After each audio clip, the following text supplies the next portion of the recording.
Hello and welcome to Dear Franny, the podcast of uncommon conversations about love. I'm your host, Francesca Hogi. Today, I am feeling inspired to talk about beauty and to talk about beauty and the role that beauty plays and the importance of beauty in finding love and even in staying in a relationship. And, beauty, I've said this before publicly. I think I did a kind of a ranting tweet thread about this on Twitter. But beauty is a total mindfuck because on the one hand, especially for women, and maybe exclusively for women, really, with some men kind of getting this too, but that would be the rare exception. In our culture, we as women are given a message from birth, very, very, very, very early on, that our looks matter. They matter a lot, and that we should care about them. Everybody else cares about them, and that we should spend a lot of our time and our energy, emotionally and otherwise, concerning ourselves with how we look and looking as good as possible. Now, the problem with that is that beauty is wonderful. We're all drawn to beautiful things. We're all drawn to beautiful people. There's nothing wrong with being beautiful. There's nothing wrong with wanting to be beautiful. But the problem is, especially for women in our Western culture, is that we have been given this message our whole lives that the most important thing that we can be is beautiful. Yes, be smart, be a good person, be a good student, be a good athlete, but be beautiful. Make sure you're beautiful, because if you're not beautiful, then all those other things are not going to matter. And when it comes to love, forget about it. The most important thing is to be beautiful when it comes to love. If you think about the fairy tales, why did Prince Charming fall in love with Cinderella and Snow White and Rapunzel and every other fairy tale princess? It's because they were so beautiful, right? They were so beautiful. And if you're so beautiful, then a man will see you and he will love you. And if you can only be beautiful enough. So we all know intellectually what bullshit this is, but this stuff takes a toll, right? On a subconscious level, it takes a toll on women. It takes a toll on men. It just takes a toll because you then do start to buy into this lie that the most valuable thing a woman has to offer is her beauty. And, as for the question of, is it easier to find love if you're beautiful? Then the answer is no. And I think we can look at many, many, many examples of the most beautiful women in the world, and we can see, and it's a whole industry, their love lives and chronicling their love lives and their heartbreaks and their struggles and all of these things. So we can see that they go through the same struggles as the rest of us, right? And they're the ones who everyone considers to be beautiful until they age. And then at which point, then it becomes a sad story of, oh, she used to be so beautiful. And now look at her. Like, oh my God, I can't remember. She just used to be so beautiful. Did you see her in this? Did you see her in that? Man, she was beautiful. She was beautiful. And now what is she? Well, now what does she have to offer? So beauty matters in finding love because we all, no matter your gender, no matter your sexual orientation, we have so much conditioning about the importance of beauty for women.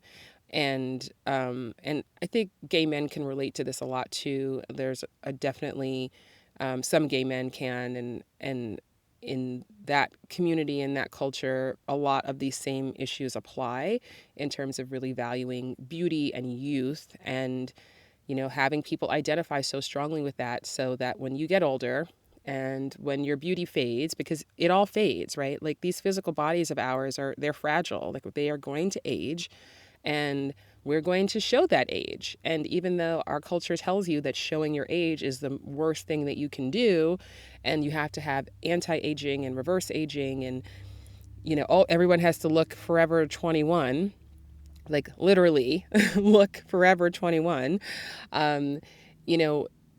Even though we have all of that conditioning, it's all a lie because we can't look forever 21. And why should we look forever 21, right? You should look 21 when you are 21, and then you should move on, and everyone else should move on too. So it's really bizarre because, it's not like there's some people who are immune from aging. Like the alternative is that we die. As long as we're living, we're aging, right? So, and that's not a good alternative. until it's time, right? Until your life has run its course, and that's something that happens naturally. But anyway, I digress. So I don't want to get into a death discussion here. So when it comes to dating, when it comes to finding love, when it comes to being in a relationship, beauty matters as much as it matters to you. So what I mean by that is, if you're listening to this and you're a single woman, or even if you're in a relationship actually, and you have your whole life very much been concerned with being as beautiful as possible, and that's something that you invest your time, your money, your energy in, there's nothing wrong with it. But just know that if you're doing that to the exclusion of other qualities about yourself, if you're doing that to the exclusion of really knowing who you are, if you're doing that to the exclusion of learning to love the person that you are, having nothing to do with your looks, if you do that to the exclusion of following your passions and your interests and developing your mind and your spirit, if you prize beauty and invest in your beauty above all other things, that is going to let you down. It just is. And I'm sure maybe you can relate to this personally, or you can think of people in your life who have grown up being given so much positive reinforcement about their looks, and then as they get older and that positive reinforcement fades, they have a crisis. They're like, they don't know who they are anymore. They don't know what value they bring anymore. And so if you're going into dating and you are leading with your beauty, if you're going through great pains to really present yourself as the most beautiful, the hottest, and that's what you're leading with, you are going to attract the people who are also valuing that about you above all else, because we can pick up on that energetically, like subconsciously. We all have a subconscious genius. And when you meet a person who believes that their beauty is the most important thing about them, then that is going to attract people who agree.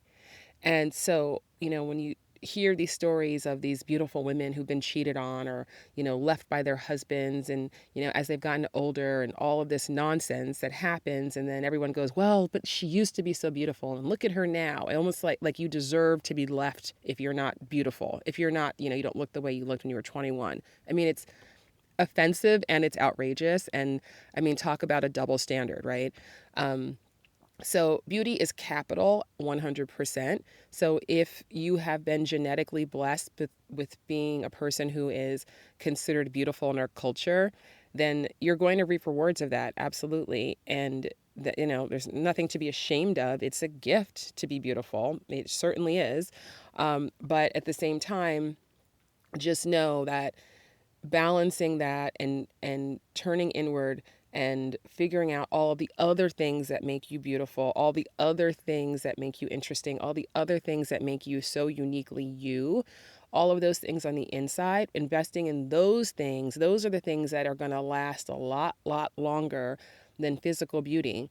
And, I consider myself to be very lucky in this regard, because I'm almost in a situation where as I get older, I get more outside reinforcement and validation about my looks. And I didn't really get that when I was young. And so I grew up throughout my adolescence really not seeing myself as beautiful and not getting a lot of feedback about that. And even if anybody ever did say I was pretty or whatever, I didn't really believe it. And so I did not ever lead with beauty. If anything, I mean, when I was in high school, I intentionally did not wear makeup. And I didn't wear makeup because I felt too self-conscious to wear makeup. Because to me, to put makeup on your face and leave the house, that meant you're saying to the world, I believe I look beautiful. And I didn't believe I looked beautiful. And so my version of that was to not wear makeup so I could, so at least no one could say, oh my God, she thinks she looks good with that, but she's so ugly. Like this is the mind fuck that beauty is, right? And of course, there are plenty of other young women and young girls who have the experience of the opposite, where they feel insecure, so they wear makeup to make themselves feel better. But I was too insecure even to wear makeup. And so the good part about that was that I wear makeup now, by the way. Not all the time, but mostly. The good part about that was that I learned to value and to cultivate other parts of myself. So I'm very lucky in that sense, even though it caused me a lot of pain and insecurity and self-doubt and all of those things that we go through as adolescents. At the same time, when I got older and I was in my 20s and my 30s and now in my 40s, and people, now I get the benefit of getting that reinforcement, but I can take it, and I can take it as a compliment, and I can say thank you, but it doesn't carry this deep emotional weight for me because I had the benefit of not developing my identity as a beautiful person at a very young age. So I feel very fortunate in this regard. I know that I'm obviously, as long as I have the privilege of being alive, I'm going to continue to age. I'm going to look different in 5 years, 10 years, 20 years than I do right now. And I don't have any problem with that. And I think that that's not common. And I feel incredibly fortunate to be in that position. And I just want to share some of that and give some of that to anyone out there who's feeling, you're worried about getting older, you feel insecure about your looks, and just know that, first of all, beauty is an eye of the beholder. So even though we have a societal standard of what's beautiful, and it's like a 21-year-old who's really skinny, just know that like true beauty is so much deeper than that. It goes so far beyond that image that we've been pushed our entire lives, especially as a Black woman, women of color. So much of us had to grow up feeling inadequate and unbeautiful and unattractive because there weren't those images of people that looked like us. And obviously, if you are somebody who is plus size, or you have different abilities, or all of these different things, so many people have felt excluded from this beauty standard. And even people who fit that beauty standard, they still suffer from it. So this is what I mean, like it's such a mind fuck, right? Like there are very few people who get to just have the societal experience of being beautiful and have that just be a positive experience and not have any deeper repercussions. So you are beautiful because true beauty comes from within. So I don't care what you look like on the outside. The more that you can cultivate the beautiful you that is you, the uniqueness that is you, and the more you can shine that out into the world and lead with that inner beauty, the more you will attract people to you who value you for who you really are. So if you're a super beautiful woman, if you're a super beautiful supermodel who's been told you're beautiful your whole life, I'm not saying to say that, you're never going to find love, obviously.